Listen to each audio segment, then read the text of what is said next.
Can I share my screen? Can people see that? Yes, it's absolutely fine, Robin. Yeah. Yeah, Excellent. it's fine. Fantastic. Okay, so this is probably the first of a few talks that I'm going to give on various things. Thanks for joining this talk on behalf of the Denver Dale Club. Thanks to the Denver Dale Club for inviting me. As you're already aware, I'm Robin, G1MHU. Mainly interested in VHF, UHF stuff.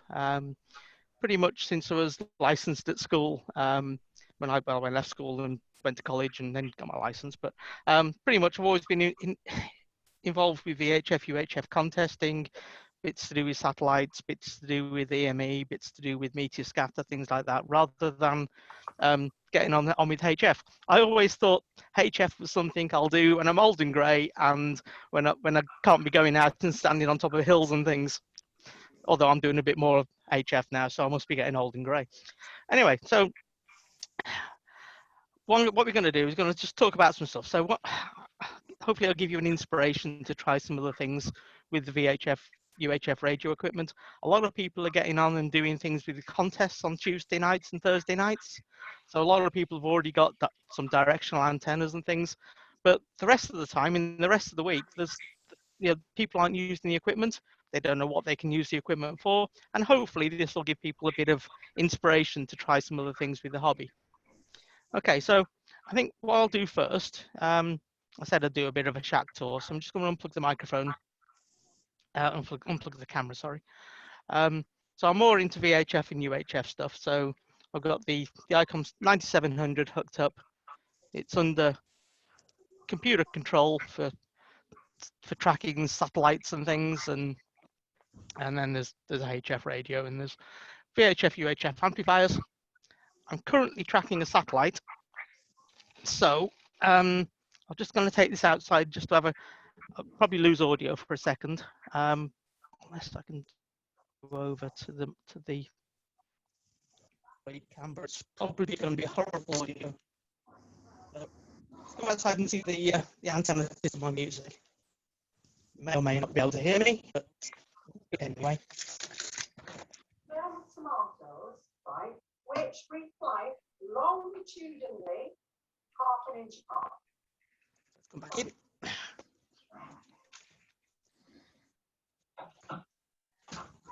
Bring this again. This is meteor. And while we slice the tomato, slide it. While we're working, don't go back.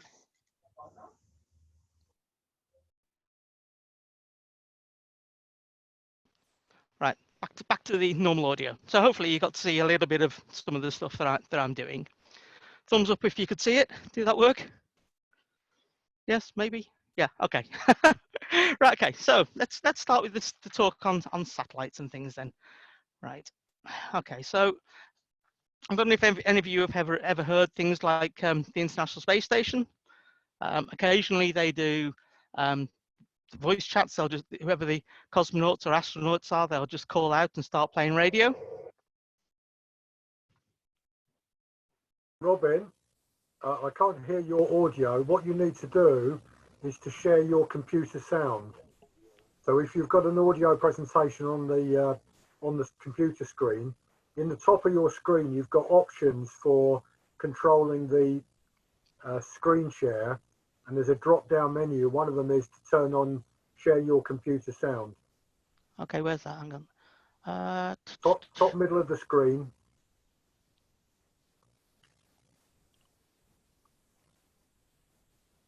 More. Share computer sound. That's it. Okay, so now. Romeo Sierra Zero India Sierra Sierra. How can you copy me? This is ISS, International Space Station. So if you heard that, that's one of the general CQ calls that the International Space Station will put out from time to time. And that's on 144.800. No, sorry, 145.800. And they use 600 hertz split. So you call them on 145.200. And you never know. You look, they might answer you. You might be able to work them.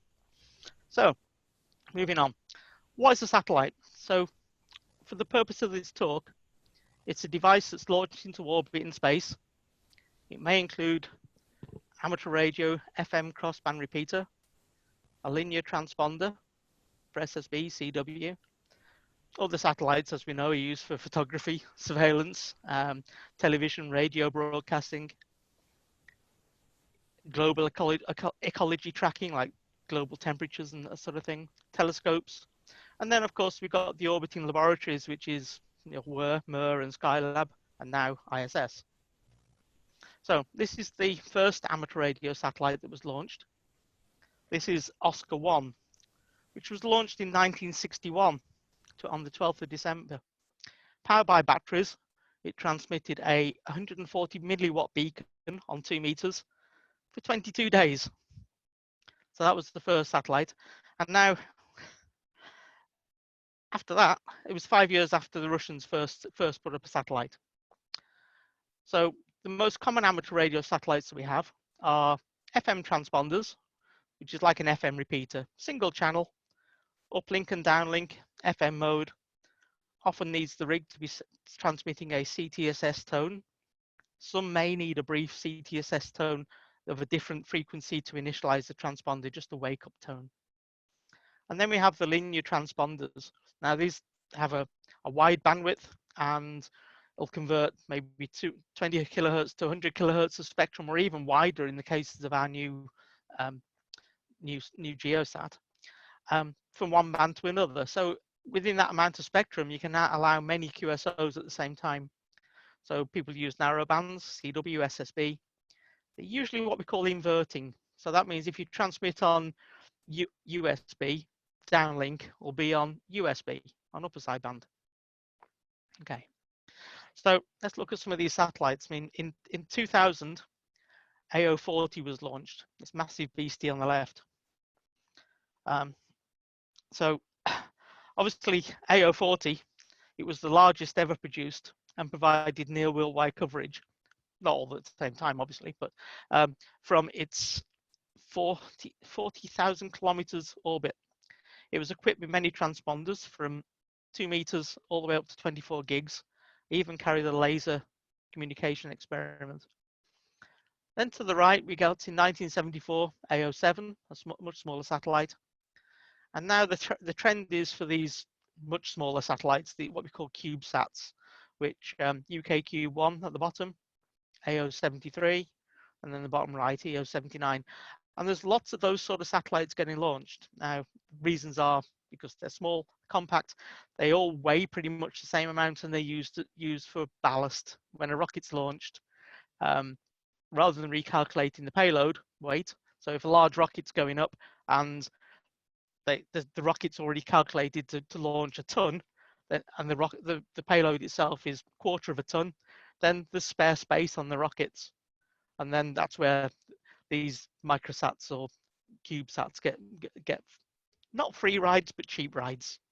Okay, so there's lots and lots of these small microsats going up. So an example, SO50 is one of them, where we can use a small array like this one on the left and uplink on 145.850 megahertz, downlink on 436.860, both in FM. So the beauty of these are you can work them with relatively small antennas, like small things like I've got a small, when it's unfolded, that's the 3-element beam, which you can use that for listening with. But a lot of people use small handheld antennas, call them arrow antennas because they're made out of arrows. Actually made by a company now in the States who branded that name. But they're like small 4-element or 3-element beam on 2 meters and maybe 5 elements or 7 elements on 70 centimeters, handheld ones, or people use them from home-based stuff. Okay, moving on. Okay, so there are lots of satellites. So what we do is tend to use either computer software on mobile phones to track them so we know where they are. So let's have a look at there's a time lapse that a friend of mine sent of tracking some satellites. So this isn't quite real time, but as you can see, there's quite a few amateur radio FM satellites around that that you can make use of. So if I just bring up my video for a second.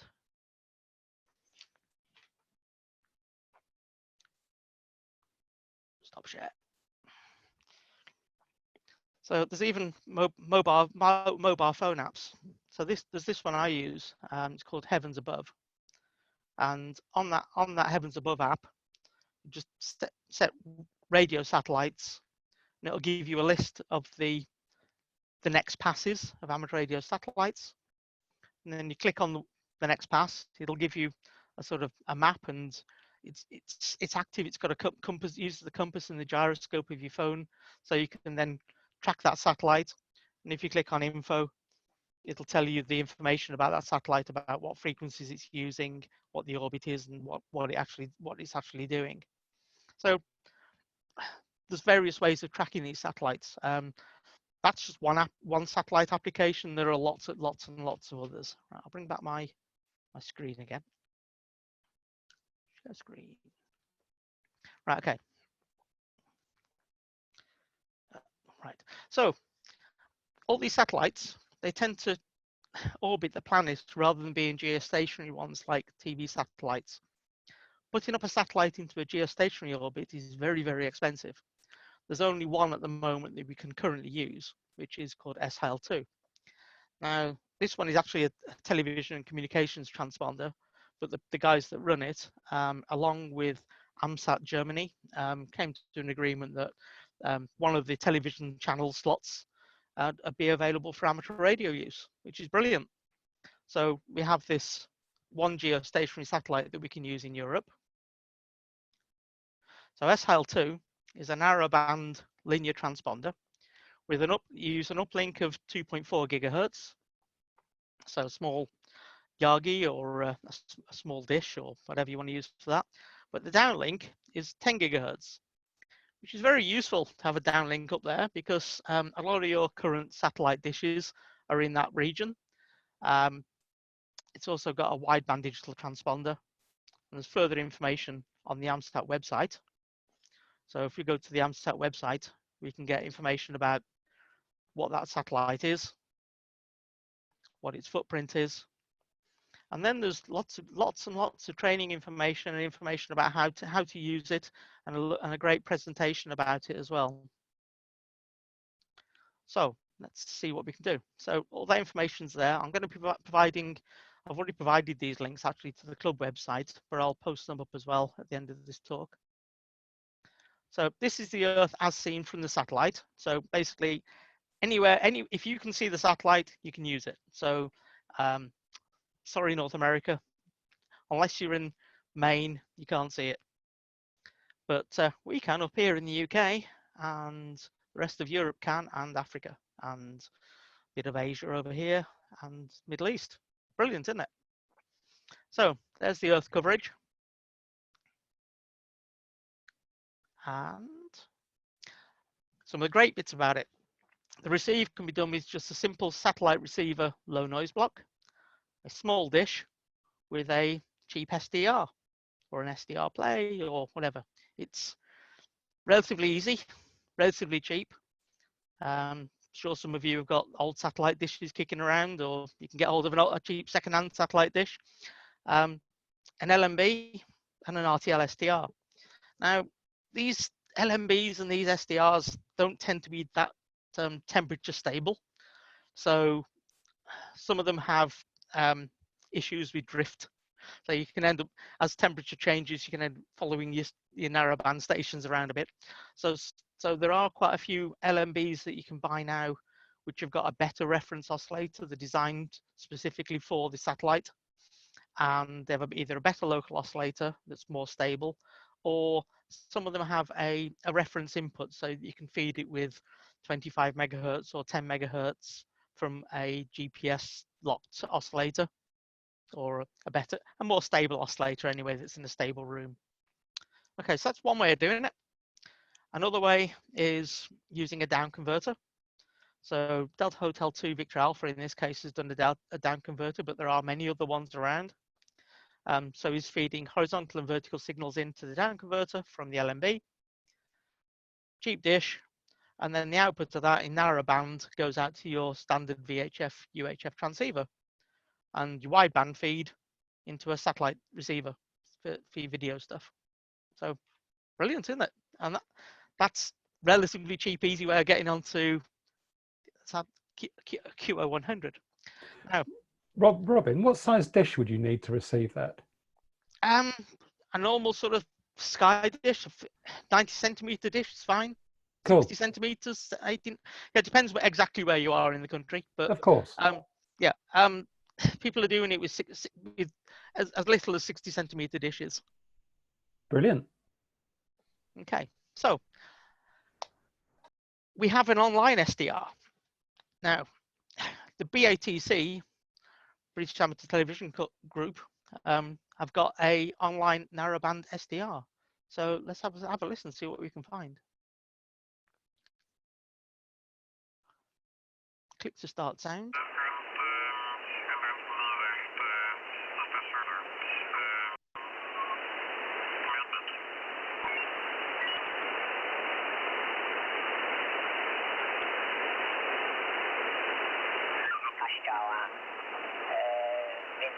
Przez okno i tam jest zamontowana antena, która normalnie, How cool is this?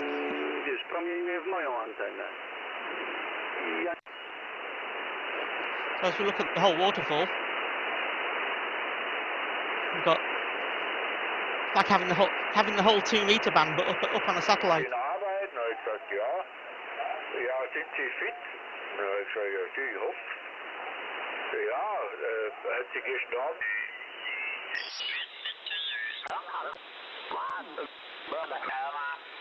It's Echo Lima Mike Alpha Romeo, and I'm located in Juliet Oscar 31 Tango X-ray. And your report is 5 and 4. Mike, back to you. Italy 0, November from Mike. This is Delta Golf 7, Yankee Echo Oscar. Okay, so that was a quick listen to the online SDR coming from Q100.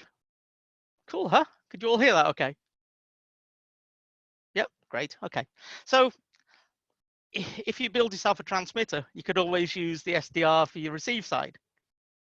There's various ways of doing these things. Okay, so as I said before, satellite launches. Launching satellites costs a lot of money. Sometimes amateur radio groups and colleges, universities, things will get cheap or free rides hitchhiking on satellites. Now, obviously, there's a bit of a risk, especially when you know, some of these rockets have failed and exploded in the past. You know, it makes really expensive firework. We've got a neat one coming up soon, hopefully. Let's click on this. We've got a list of upcoming satellite launches. In theory, there we go. So if we see, we've got some being launched by Soyuz, Russian satellite, Russian stuff. Some being thrown out the window of the ISS or thrown out the airlock. That happens from time to time. Some are being launched by this Virgin Galactic launcher. Hopefully that's going to happen very soon. Some are coming up from Vandenberg Firefly, or some are launched from, again, more from ISS. There's quite a large schedule of these satellites. Not all of these are carrying amateur radio transponders. Some of them are just using UHF for data downloads for university satellites. But some of them have got VHF, UHF, linear transponders and things in them. So yeah, lots and lots of planned launches for satellites. So it's going to get busy. There's going to be more of them, and it's going to get quite fun to follow. So here's the one that's going to be an interesting one. So it's converted Boeing 747 that's going to carry Fox 1E. So let's see if this will work.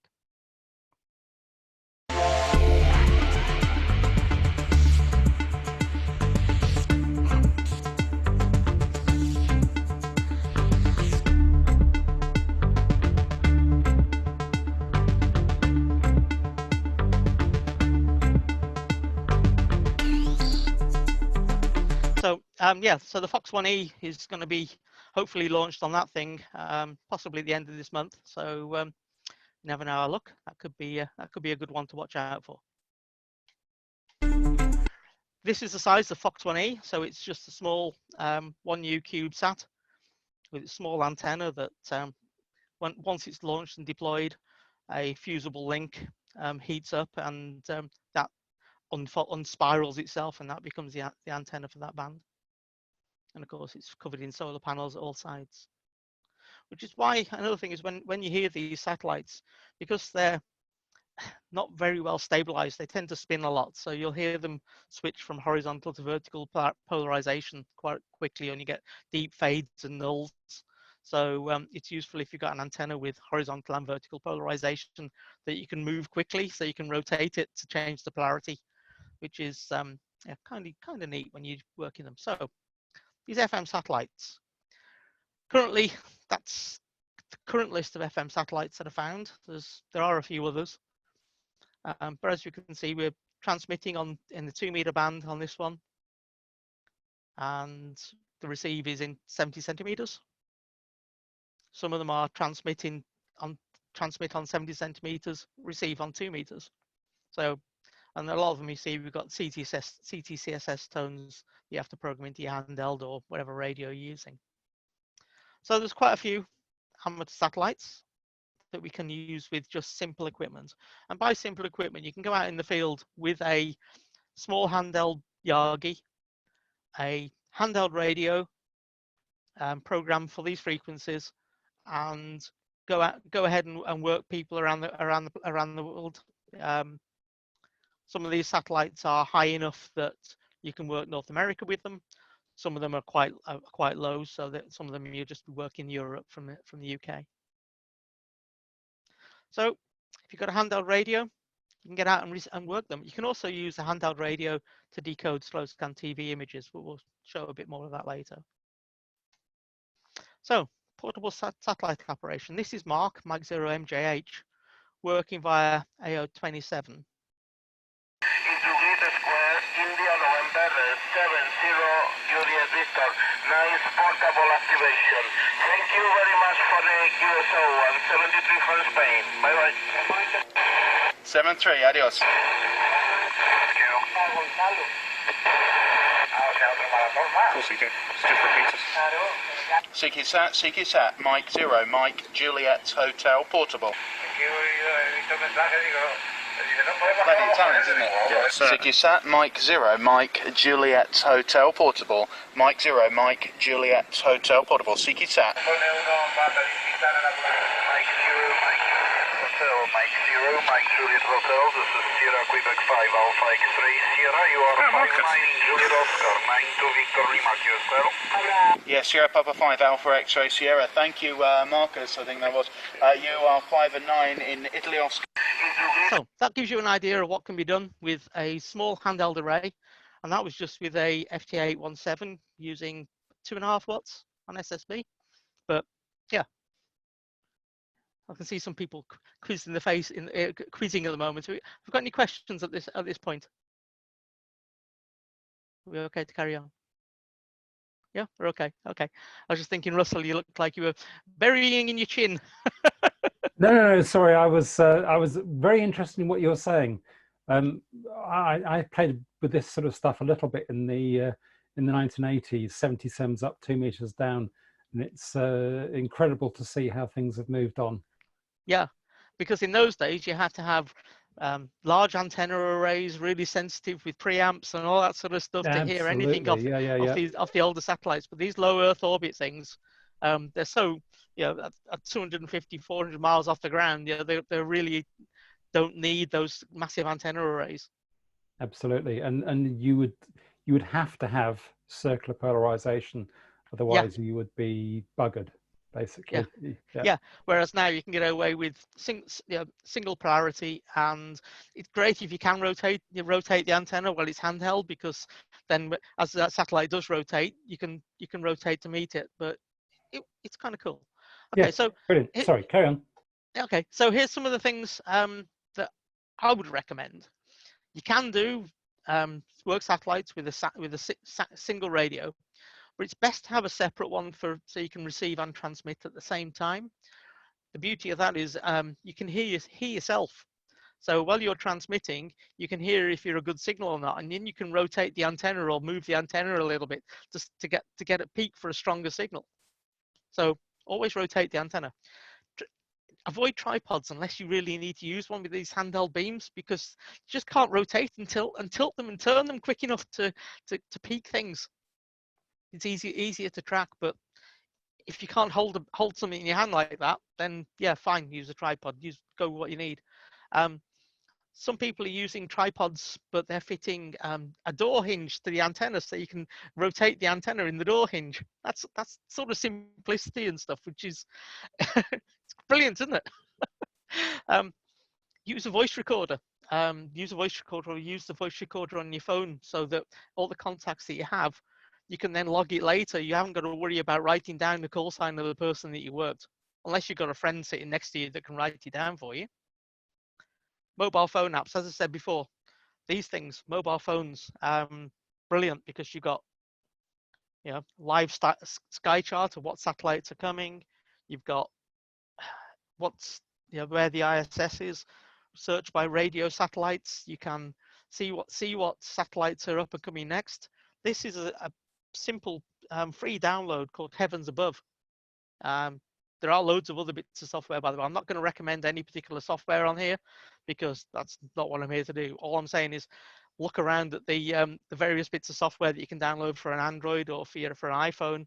And so, for example, here I'll just go, okay, so I've got a CubeSat.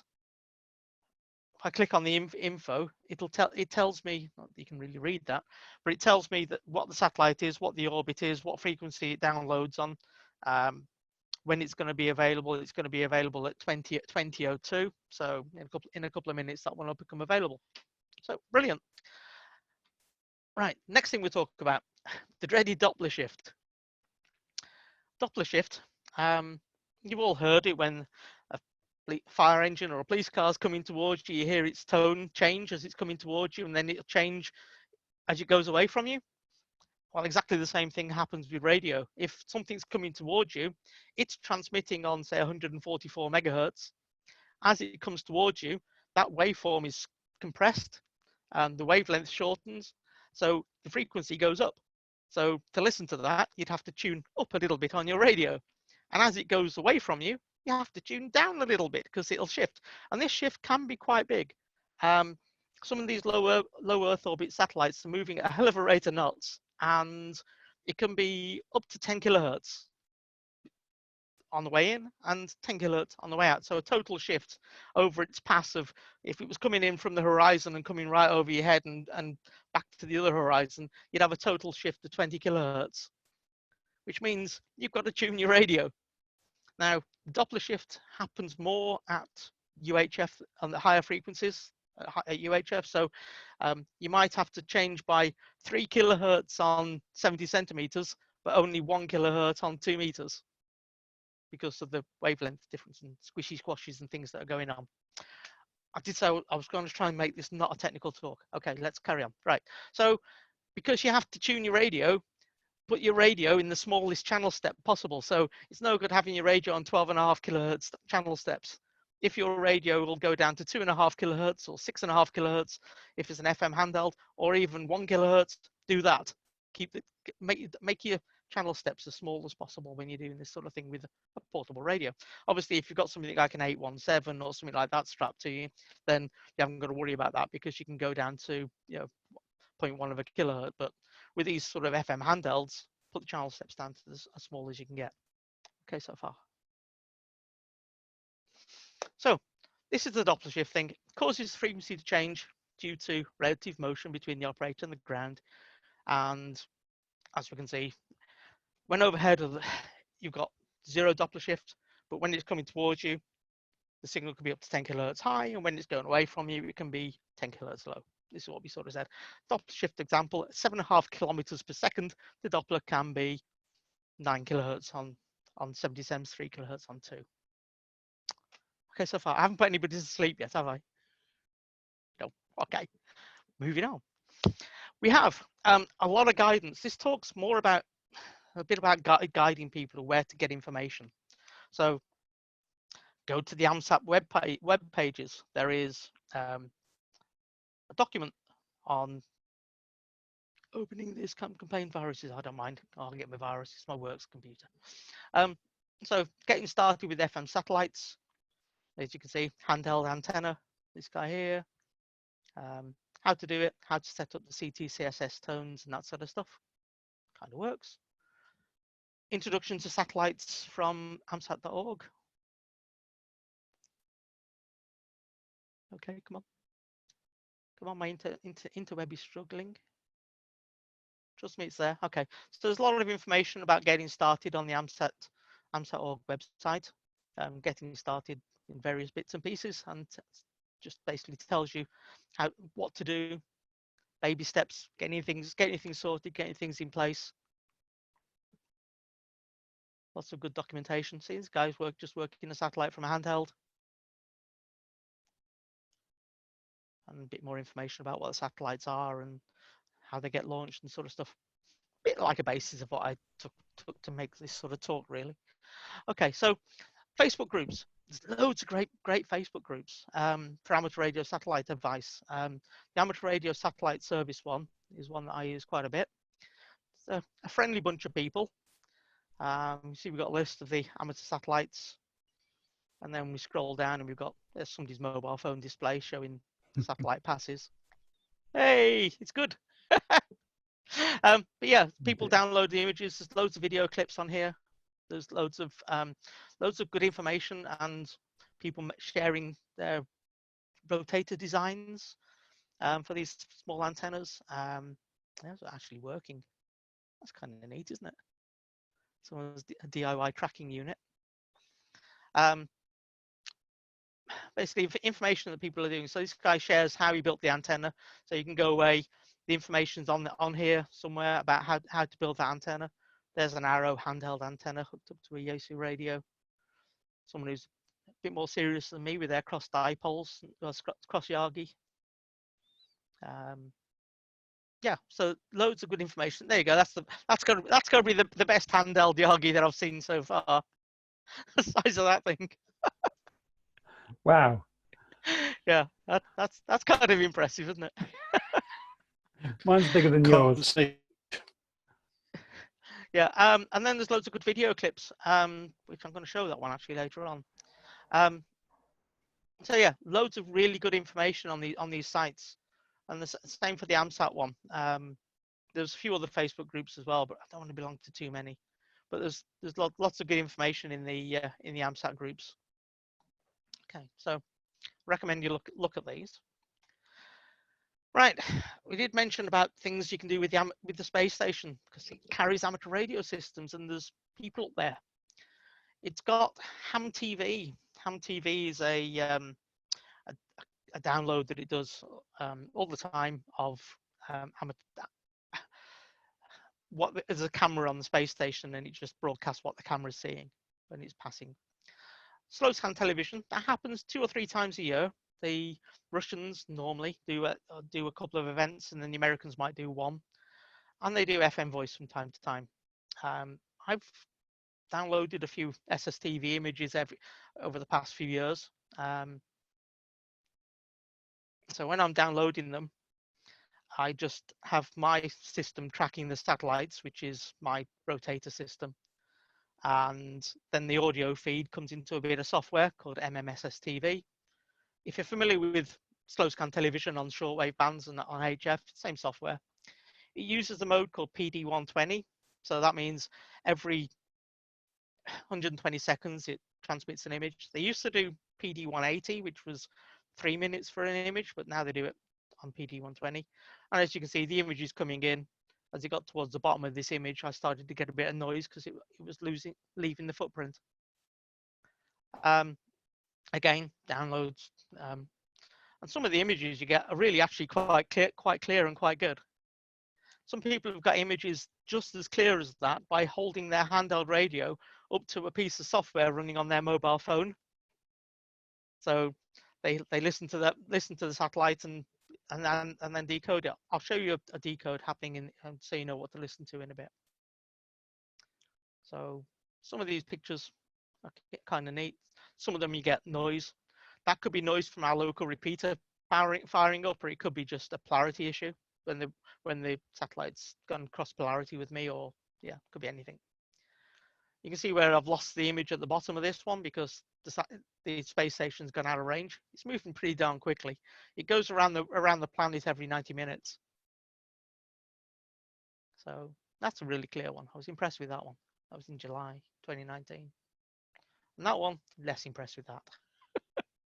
And that one, they had an audio issue for a while. The audio gain on the transmitter was really, really low for a while, and that was the quality of the images, which a lot of people got.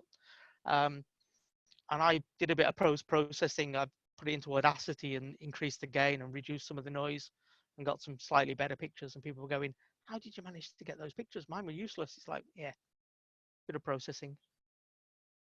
But yeah, so that's some of the images that they've sent over the years.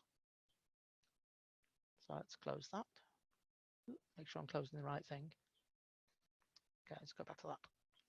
Okay, so I've got an audio file that I've recorded from 2009. Clipped out some of the videos so we don't have to watch the whole thing. I don't want to put you all to sleep, but here it comes.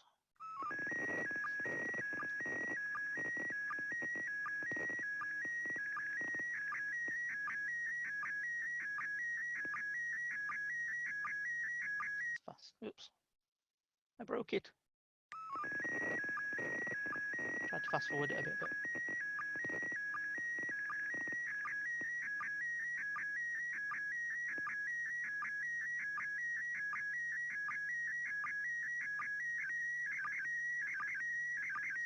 I made it jump a little bit.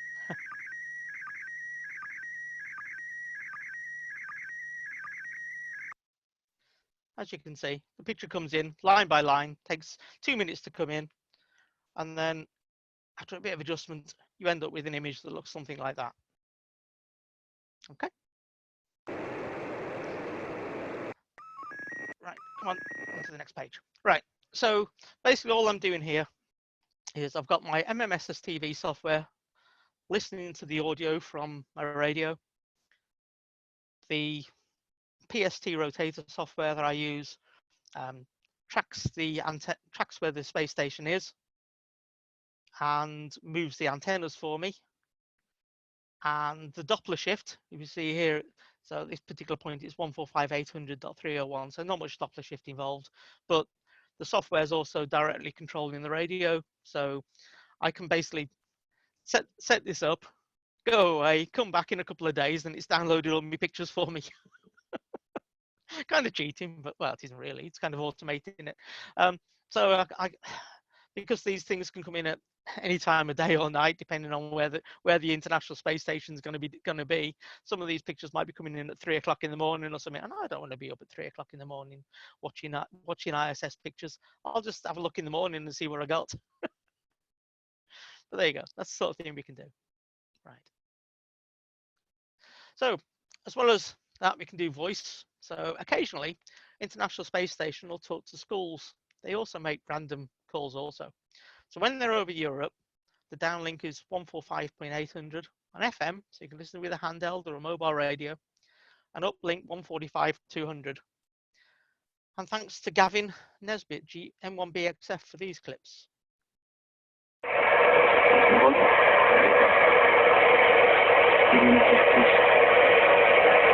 Echo Alpha 1, Juliet Mike, loud and clear aboard the International Space Station. Welcome aboard, November Alpha 1, Sierra Sierra. What signal strength on there? No. Okay, I've got the signal here. Are you on repeat, Master? 73 Sierra. Fabiano, this is November Alpha 1, Sierra Sierra. You out there? Off the back of the van, out the back. November Alpha 1, Sierra Sierra.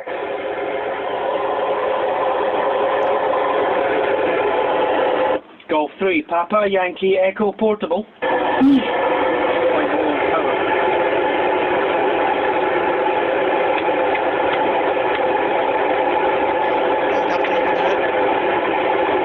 Golf 3, Papa, Yankee, Echo, portable.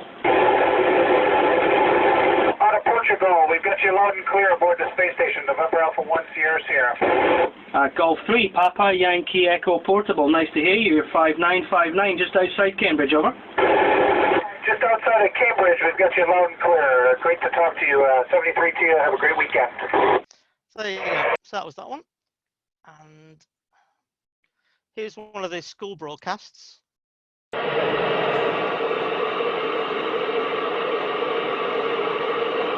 I think we're going to have large habitats where we're able to plant, almost like greenhouses, where we're able to dedicate that space to just growing plants and vegetables and trees and flowers.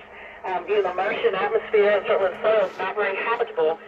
Could we adapt that soil by adding nutrients? Possibly, and that's some of the stuff we're studying up here in the space station right now. Over.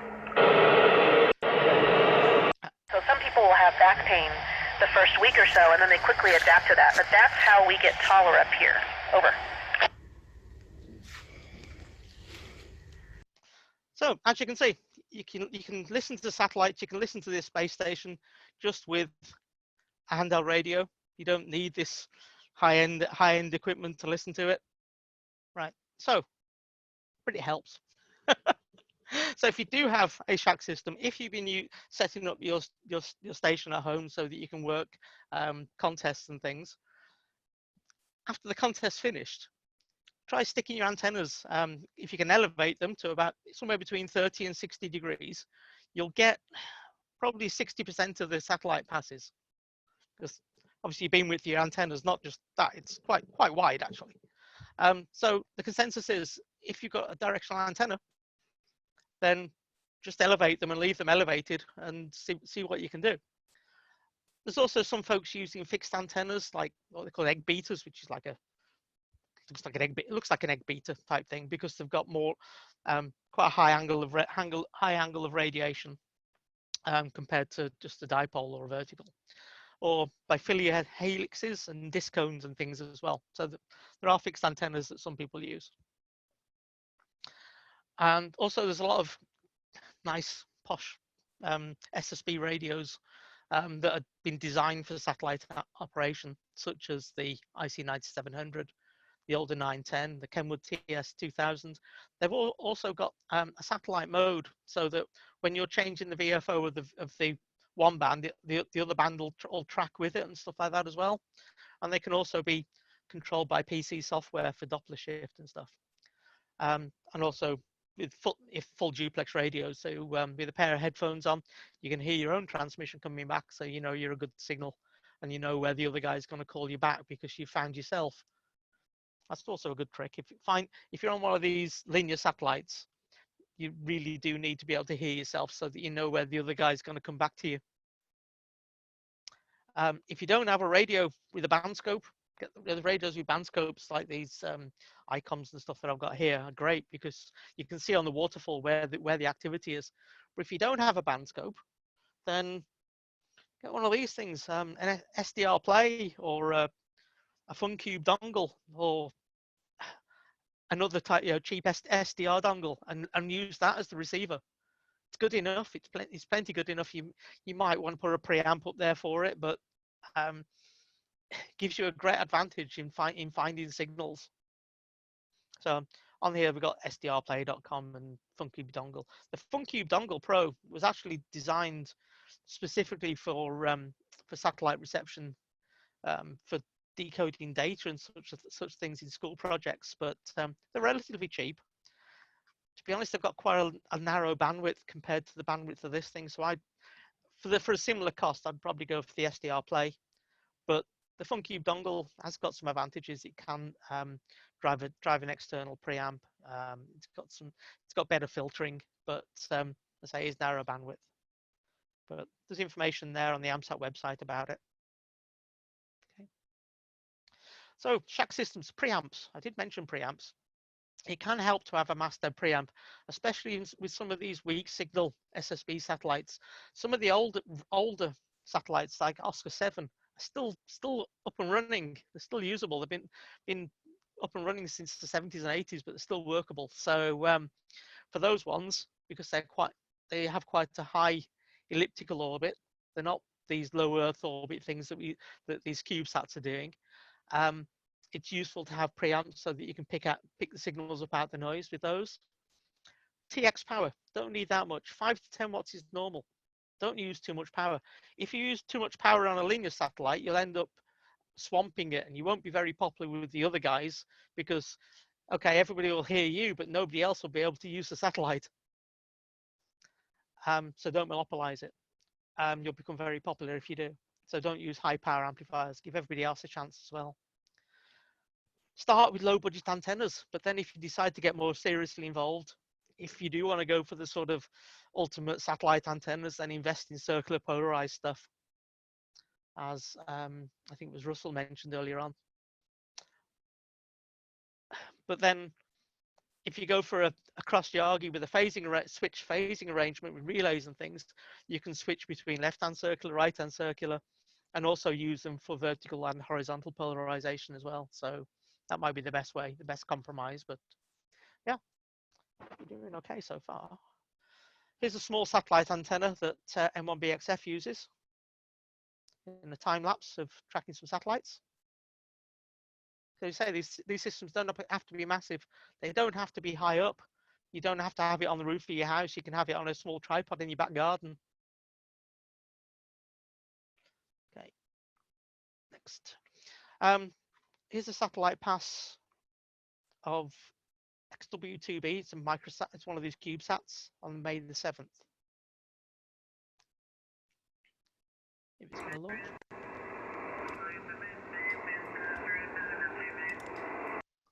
Here we go. So the guy's using similar software to myself. The PST rotator, small antenna array. I'm going to go listen. I think there's still a browse, but I'm going to go listen when they come up. So this is an SSV satellite. Yeah, very good, very good. I've been doing okay. I've been kind of missing in action for a little while. I had vacation last week, and this week I've just been busy. I just hadn't been lazy, I guess, more than anything. But I fired this beast up this morning. I said I need to check on my guys and see how everybody. So you get the idea. This guy's just basically using a small antenna array, software tracking, an Icon 9700, and he's talking to some guy in another state across the states. It's all very useful stuff, very neat. The guy has other video clips on his channel. It's got probably about 40 videos, which is kind of useful to see. Right, and right, there's another guy in the UK. Where's my video? Where's my thing on? Right, Peter Goodall, 2E0SQL. He's done some great satellite talks, which he's put on YouTube, and some field operations as well by him. So let's click on that one. Time on email groups. Publicize your operation. If you're going somewhere, you've got to tell people. Right, okay. So died. Go on, come back. Where was I? So we did a talk at one of the AMSAT things, and all that talk's online. But where he was, and doing some portable operation with his satellite stuff and how to get into it. They used a fully automated system there. But yeah, so there's YouTube talks, videos, online resources. As I said before, AMSAT status. You can see the status of satellites. That's a great one. So if you want to know what satellites are actually in operation at the moment, you can bring that page up and it'll tell you which satellites are there, what mode they're in at the moment, whether they've been heard by anybody, whether it's doing telemetry, whether it's doing voice, whether the pass has been heard. So you can basically see all the active satellites, and people log whether it was heard or not, and whether it was in use, and how useful that satellite is at the moment. For example, Fox 29, not very useful at the moment. RS-44, the new Russian one, is doing really well. That's quite a high satellite, so it's effectively still classed as a low Earth orbit satellite, but it's on a quite high orbit, so it is possible to work the USA from the UK on that particular satellite when it's coming over, which is kind of useful. So yeah, resources. links for upcoming stuff. Tracking, give you some ideas of tracking. Loads of bits of software. There's online software, online websites that tell you where satellites are. For example, this one, which might come up in some time soon. This one's formulated to work with the mobile phone, but you can basically see where all the current satellites are. These are the ones that are usable at the moment from wherever location that you've set. And then you can see, oops, close that down. I hate that noise. Go away. It'll tell you when they're in range and where to beam your antenna. That one, it's kind of useful. yo.com, but it's got loads of advertising stuff at either side of it as banners, so I'm not going to open that one at the moment. That one's kind of useful too.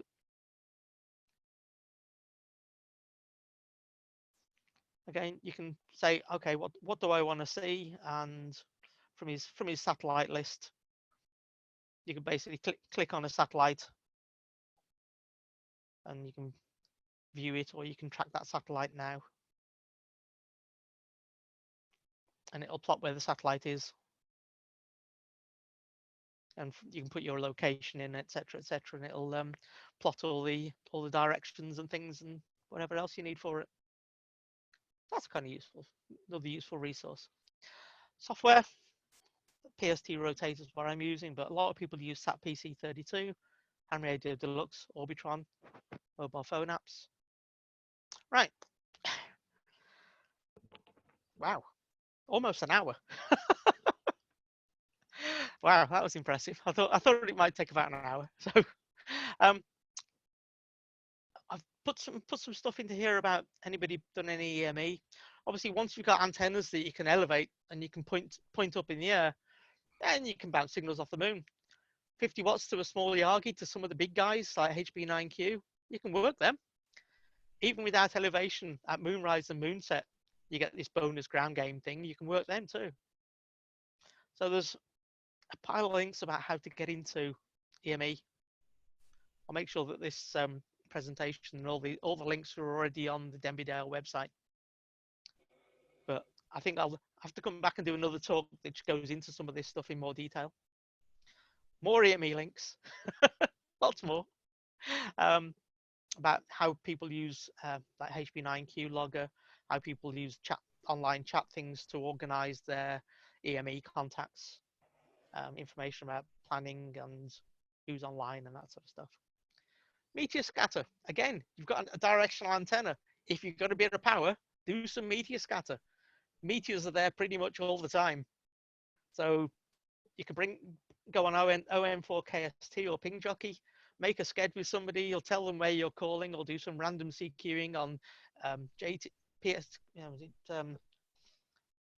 JT modes, FSK 441 or CW, or even voice at times when there's a lot of them going on. Graves radar, that's an interesting thing. There's, come on, yes, we'll let you work it. All right, Graves radar is a transmitter in France, and from that transmitter in France, you can hear the meteor pings. So you can use it to detect meteors. So if you're listening to Graves radar and you hear ping, there's a meteor, and if you're hearing lots of pings, that means there's lots of rocks burning up in the atmosphere. Get on meteor scatter. It's also useful on AME because it's such a strong signal. So it's information about that. Tropospheric ducting, obviously, if you've got large antennas, or even when you hear there's a big lift on and you're hearing stations from Europe coming in onto your local repeater and stuff, get on the beams, get working some DX, get on 2 meters, get on 70 centimeters, get on 23 centimeters.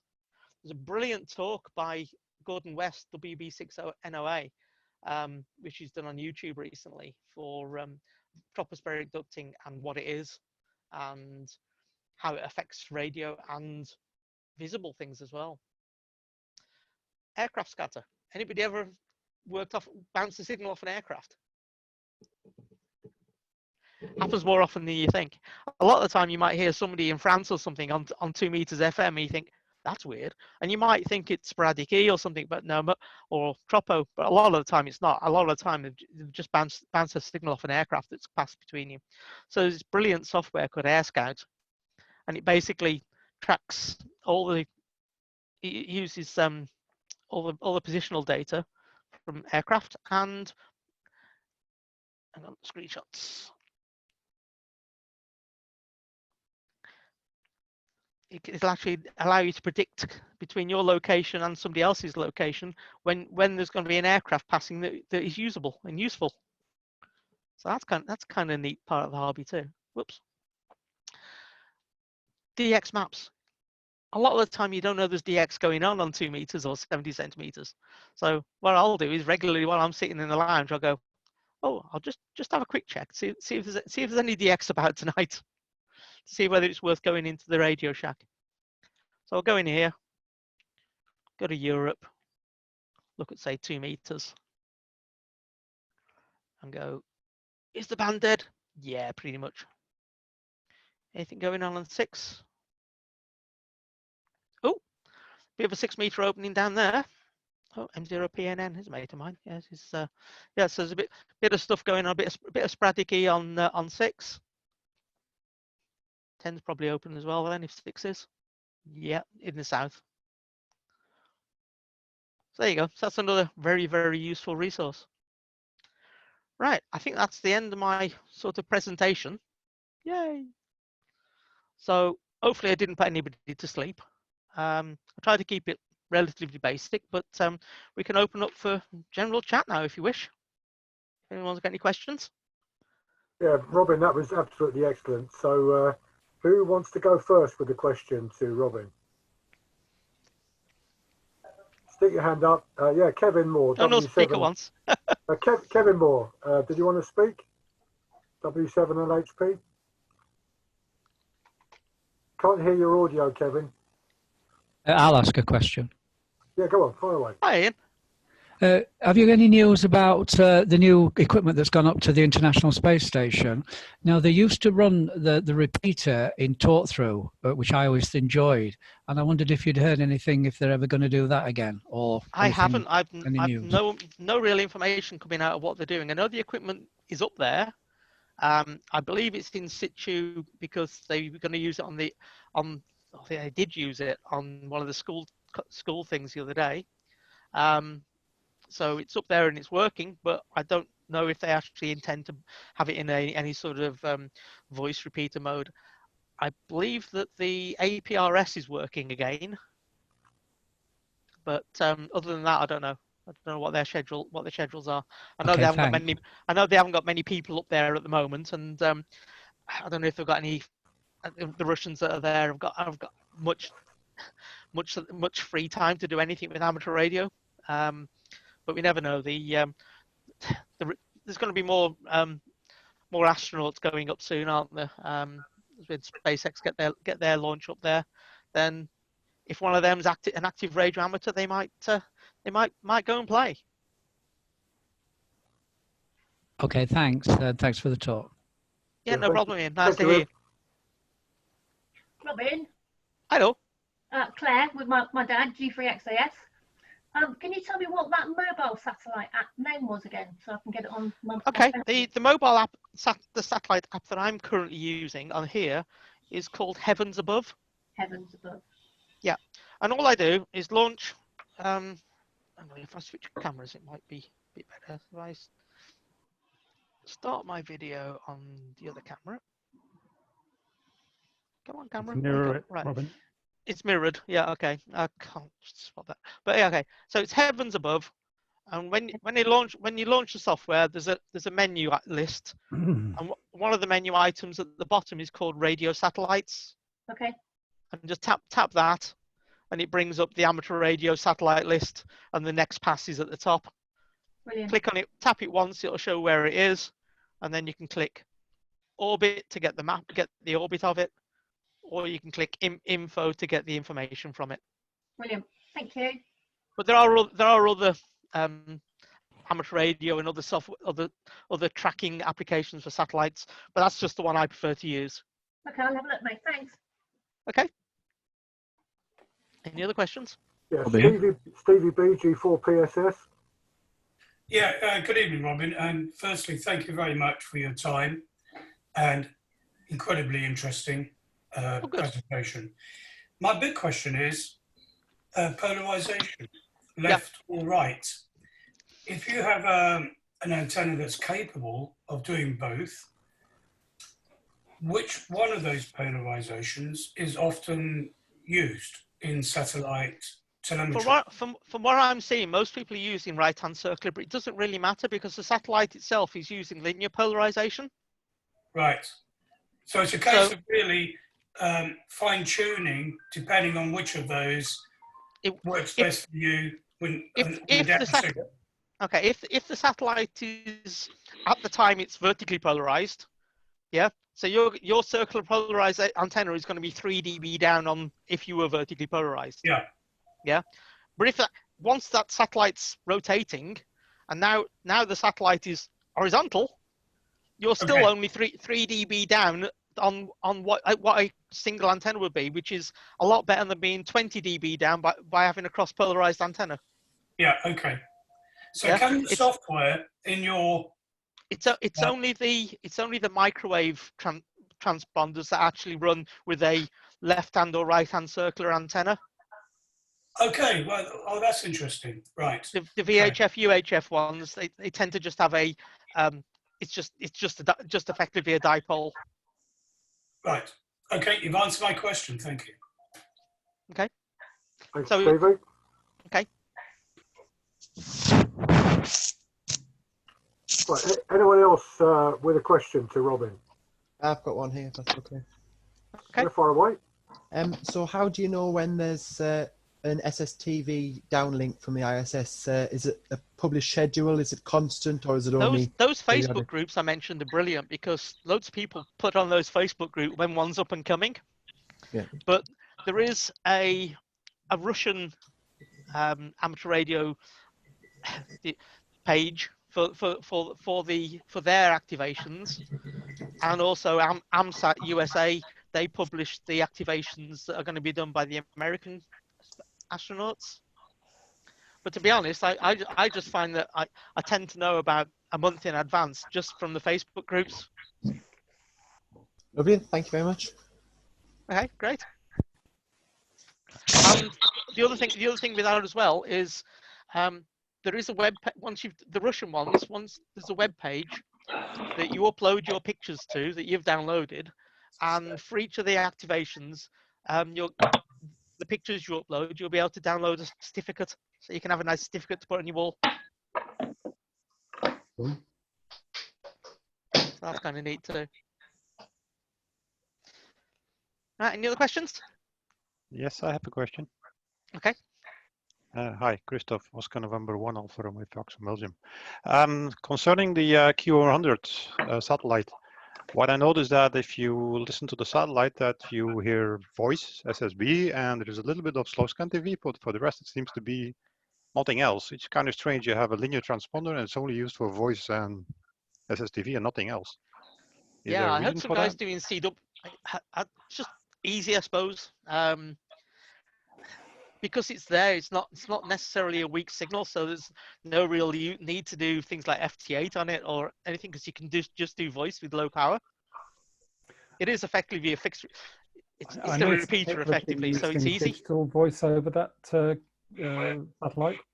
Yes, there have been some people doing digital voice over it. There's been a few people doing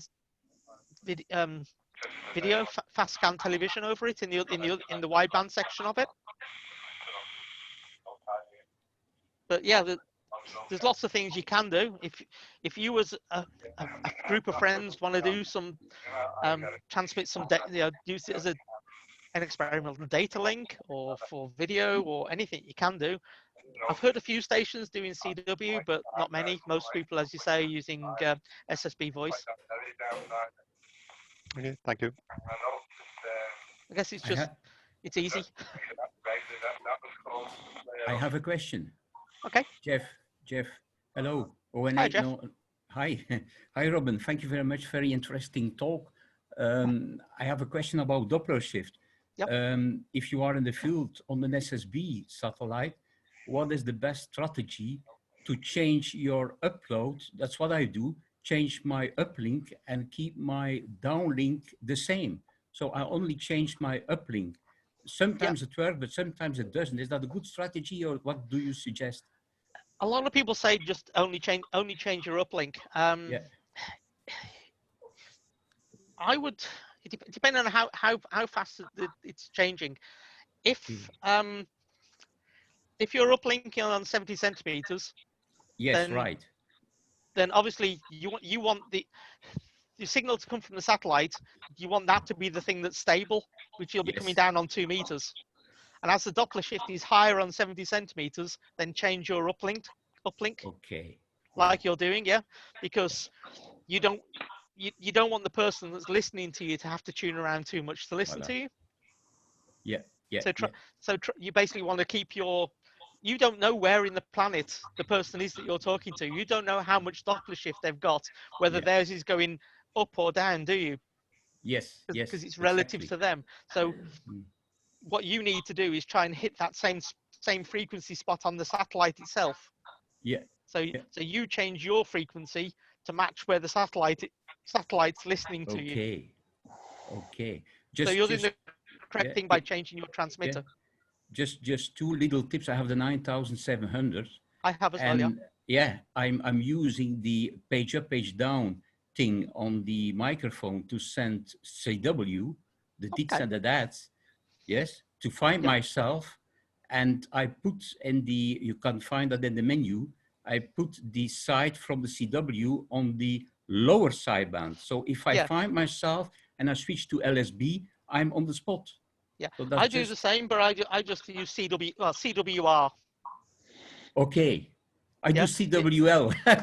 Yeah. You know, you can just when you hit the CW button, hit it a second time, and it'll switch to the other sideband. Okay, I do it with the microphone. It's for me it's easier, but it's a very personal thing. I was just saying on the radio itself. Yeah. Yeah, when you select mode CW. Yeah. You've got CW and CWR, and it switches between the upper and the lower sideband mode. Okay. Yeah, good. Yeah, I didn't know that. I learned something. Okay, thank you, Robin. Yeah, you're very welcome. Yeah. See if we get my See camera you. back. Okay. Yeah, my camera's falling over. My tripod's gone. Okay. Thank First you. technical issue of the night. Thank you, Jeff. While Robin's playing with his camera, anyone else got any questions for Robin? Very quiet. Well, It's gone quiet. if you can hear me. Yeah, go on, far away. Yeah. Have you been watching this new Starlink flyover on a night? Little bit. I've seen them go across. Not really an amateur radio thing at the moment, but it's certainly giving interest with the general public for watching things in the sky, which is neat. Yeah, well, I found it interesting, and also you said that when you transmit, you can hear your voice coming back. How much of a delay is there? Not much, eighth of a second, if that. Right, so it's just like you're speaking, you're coming back a bit like an echo. Yeah.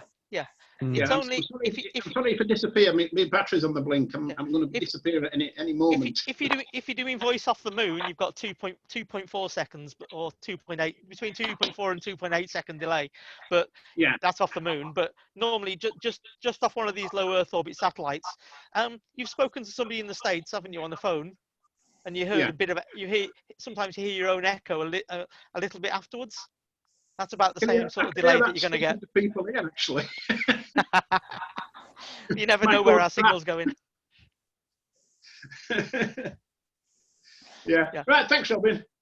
Yeah, if I don't get a chance to say goodbye, I'll say goodbye now. Very interesting talk, but my battery, it keeps flickering, saying that it's on 0%, so I could disappear at any time. Okay, cheers, pal. See you again. Yeah, and I see loads of other people are waving goodbye as well. So, yeah, thank you, everybody. Hopefully everybody enjoyed that. Very much so. Thank you. Yes, indeed. Well done. Okay. Do you want to take control back, Nick? Yeah, okay, thank you, Robin. Can I, first of all, thank Robin for, I think, a brilliant contribution tonight to finding out things that many of us knew nothing at all about. So well done, Robin, and thank you very much indeed. Was that the level of talk that you wanted? No, it was absolutely super, and I think I can just look at the reactions of people on the screen watching it, as you probably have. I think most of us have enjoyed it. Yeah, exactly. So you can put a thumbs up, you can put a virtual thumbs up. So thank you very much, Robin. What we'll do is we'll put the recording of this meeting up onto the Debbie Dale Facebook group. Brilliant. Robin, if you can upload the latest version of the slides from tonight up there so people can go and follow the links, that would be brilliant. Yeah, will do. The slides have actually got the video, some of it's got the video stuff built into it, so it's quite big. But yeah, I'm glad you enjoyed it, folks. Thank you, Robin.